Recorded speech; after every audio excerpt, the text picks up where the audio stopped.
Good evening, my name is Valentina Lopez, and this is my final evidence of personal reflection. So, first of all, the objective of doing this reflection exercise is to be more aware of my learning process throughout this semester that we have this subject, so I could be able to relate the contents that I learned and how this could be of value in my future as a citizen, professional, or even as a consumer. So for my reflection, I could actually divide it in four sections, which could be the personal, the professional, the as a citizen, and also in the consumer type of way, since this subject actually did focus on a lot of stuff on consumption. First of all, in the personal dimension, I would say that I learned that even after growing up with a lot of sustainable habits, even as a little kid, I still had a long way to go. I did have some behaviors such as being aware of my water and energy consumption, reducing my plastic usage, and using also public transportation instead of using a personal car. Nevertheless, I did have my own mistakes and didn't accomplish those habits in a full way, I guess. So after we did the exercise of evaluating our own footprint, I was aware that I could actually do a lot better. It was easy at first to just diagnose my status quo. However, after just trying my new strategies to actually achieve my goals, it was pretty hard since I am a student living alone and I couldn't do some stuff such as, for example, reducing my water consumption, since I just take some showers like maybe 10 minutes and could be just to be a little bit more relaxed in my day and so on. But maybe in the future I could achieve that goal. On a professional dimension, I would say that it's pretty related to my career. I'm actually a food engineer, and we are on a daily basis required to take into account the subject of being sustainable. Actually, the food industry is perceived in all of the countries. It's a global issue. We are trying to do our best to secure everyone's food requirements. However, it always means to have some losses in food. Maybe there was some issues with the production, and then you have to take everything thrown into the garbage and stuff like that. So in my career, we have to actually look for solutions to be more sustainable, to avoid those losses, and to actually maybe save that food that was going to be wasted. So I would like to believe that after this class, I will be more prepared to look for solutions maybe in products that were maybe doing greenwashing, for example, since that's actually a pretty avoided subject. People don't know actually about it, and I could actually use it to make the products actually helpful to the planet. Now, on a citizen dimension, I would say that I was actually able to fight, I guess, against some issues here in Monterrey that I've seen. For example, the excessive use of cars. Here there's a lot of traffic, which is actually caused by the people using their own proper cars that maybe it's just one person per each one of them. So it has caused a lot of contamination here in Monterrey. On the other hand, since I already saw that, I try to do my best to actually avoid using cars and just try walking or maybe public transportation. I usually like to use the subway here when I go to the Centro or Barrio Antiguo with my friends, or also the bus station, since it's actually pretty easy to use here and it's more safe than in other cities. On the consumption dimension, I would say that what describes me the most is the consumption of food. That's, I think, one of my hardest things to actually change or modify throughout the time.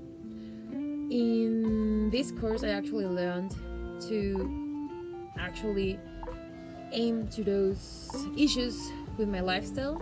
For example, the dairy consumption, which is actually pretty controversial nowadays since it actually impacts a lot on your ecological footprint. I tried to do my best on actually reducing it, and I did. I actually did a lot better than I thought since I completely stopped it. Nevertheless, there's also my food intake on on ready to eat food products. For example, granola bars, or maybe like packaged pastas and stuff like that. So I would say that that's also a thing that I would like to change in the future, since I now know that it really affects on the planet. Also, it could help me to live a better lifestyle, to have a better health condition. So that's a pretty good way to see it for a future impact. Personally, I see all those four dimensions pretty related to each other. It's as we saw on a part of this course, it's a interconnected issue to me, since, for example, as I said, in the personal and the career part, it's related to food, and also my consumer issues are also related to food. So it's all linked up to each other. I know that if I work on a little issue of one dimension, it's gonna affect the other one. So this actually did help me to look the whole panorama and just understand the issue a little bit more. Try to find one of the key causes that I could actually aim for and fix it. So yeah, that's one thing that I learned on this subject.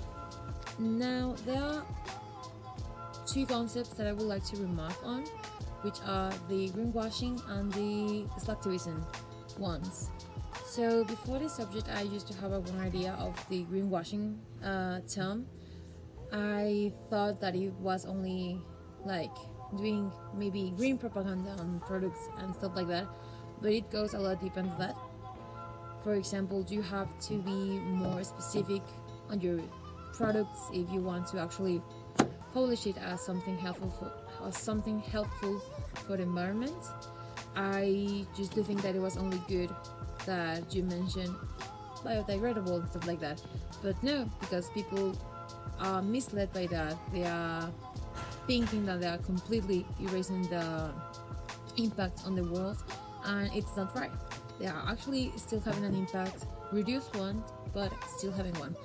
So I think that was actually a pretty key part for me to learn throughout this semester, and also the activism part, since I am pretty interested on social movements and I've always wanted to be an advocate to those. However, it can also just fall into the area of slacktivism where you don't actually do anything maybe beneficial for the movement. Maybe you're just only sharing publications on Instagram or Twitter or stuff like that, and not actually helping the people that are wanting to be helped. Taking as an example the Palestine issue right now, I'm a pretty hard advocate for that problem, and to be honest, there was some time that I actually fell into that slacktivism part, where I only just share videos and maybe post sometimes, but it was actually doing anything for them.